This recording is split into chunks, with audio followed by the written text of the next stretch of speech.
Hi, it's Wendy from Sew Let's Sew. Thanks for joining me today. If you like what you see, please give me a thumbs up and subscribe to my channel. It's all free. Today I'm going to be reviewing the Singer Modern Quilter 8500Q. It's my new sewing machine and it's a beast of a machine. It's huge. I mean, it fills up my sewing desk, whereas my other one used to come halfway along. It's a chunky machine. It isn't one that you would take to class with you. This is the one that you'd keep at home to do all your serious quilting. Right, let's start with threading. Threading of this machine is the easiest thing I've ever done. The thread comes along here, down this channel, hooks to a hook there. You have an automatic needle threader, leave it on the side. It threads your needle and you're away. The bobbin is a drop-in bobbin, and then there's a groove where the cotton will go. You don't need to bring your needle down and catch the thread and pull it up. This machine does it all for you. It's called the Swift Smart Threading System, and it's amazing. I mean, a child could do it. Actually winding thread onto your bobbin is another cool thing. You just put your bobbin on there, move this thing forward, and it just automatically starts winding. You don't need to apply any pressure to the foot pedal to wind your bobbin, which I find is really, really useful. It can do twin needles, so they've given you an extra spool holder, which is useful. Moving along here, it's got an automatic locking stitch, so if you push that button, little light comes on. Basically it means that at the start and finish of your project, push that button, does the locking stitch. No need to go forwards and backwards.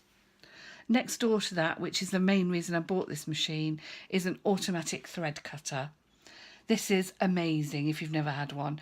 You're sewing along, you've finished, you push that button, it cuts the threads. Nothing else for you to do, you just take your work off. Stops all the threads on the floor, and my husband loves it. Next button down is the needle up down button. You can either choose to have the needle down or up. This button, you just select it. Needle down, needle up. Really useful when you're quilting, a must have really. And that's the next button is the reverse stitch button. And to be honest, because of the automatic cutter, I don't actually use that button a lot. You've got your start stop button here. If you unplug your foot pedal, you can just actually use it by depressing this button. Again, which is great if you've got problems, you know, holding pressure on a foot pedal. Moving along then, we've got the speed control. This basically means if you push it down here, the machine goes at a really slow pace. Doesn't matter how much pressure you put on the foot pedal, it will only go to that speed. And then, you know, you've got all the speeds in between. And as usual, I've got mine on full whack.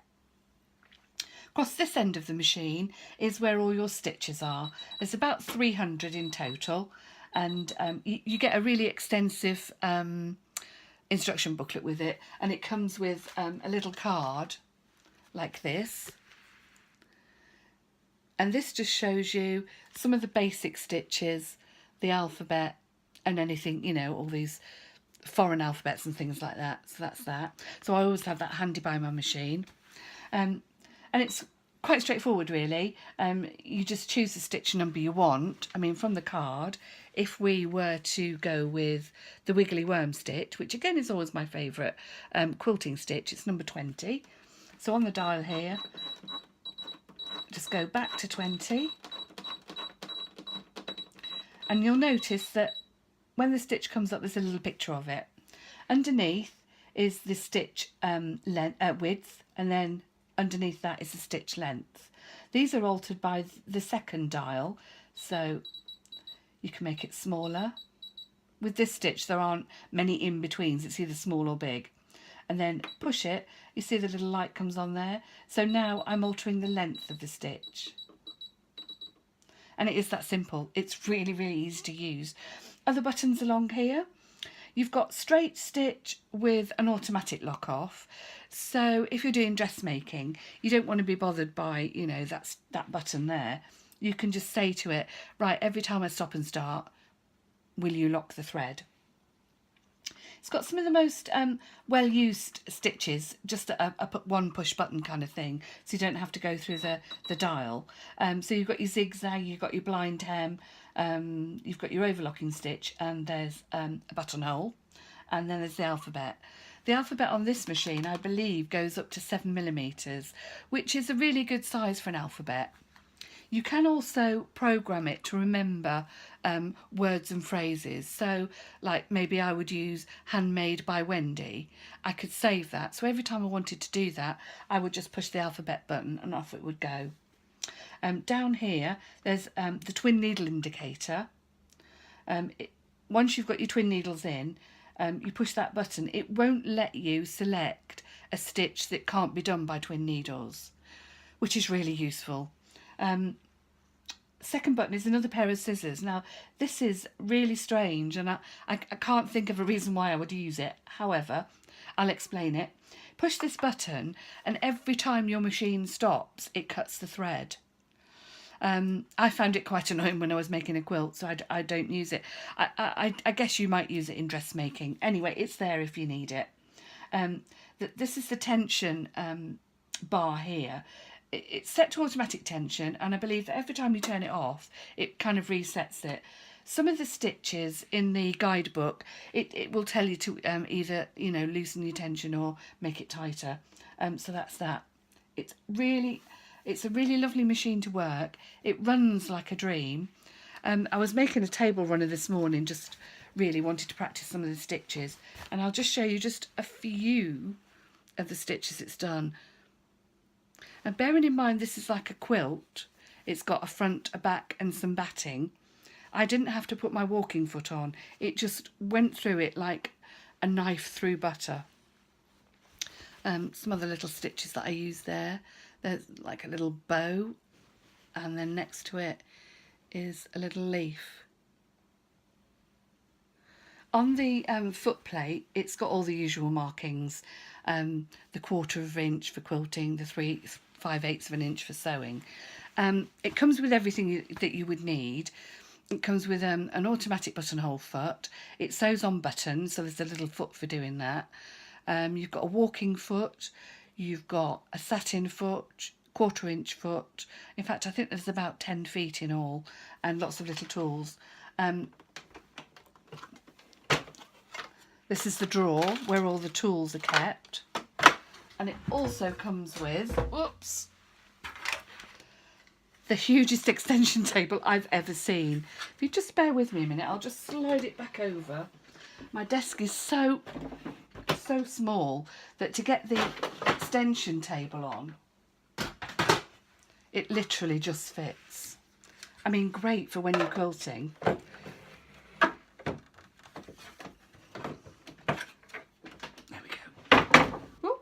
There we go. So that's the extension table. Another cool gadget that it's got, you won't see it on the video, but along here in the extension table are lots of little holes, and they supply a little pin. Let me see if I can, no, I won't bother trying finding it. And basically what it does, it sews circles for you.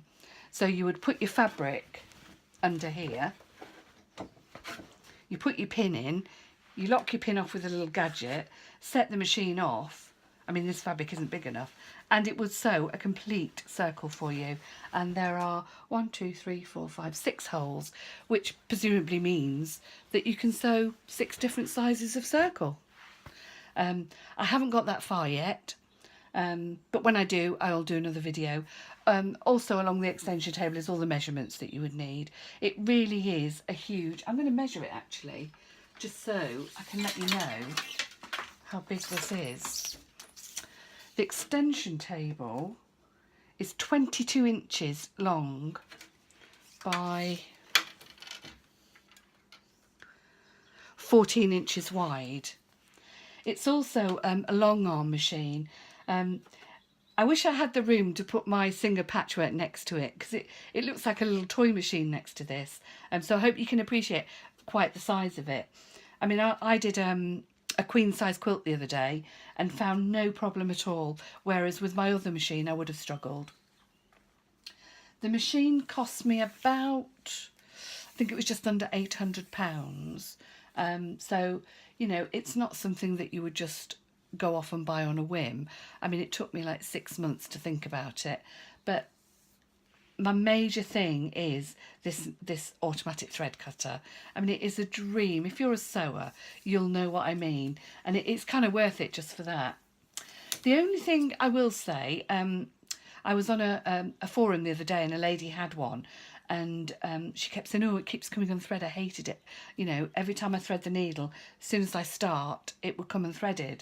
And it's because there are procedures to follow, if you like. With this automatic needle threader and cutter, obviously it cuts the thread quite short.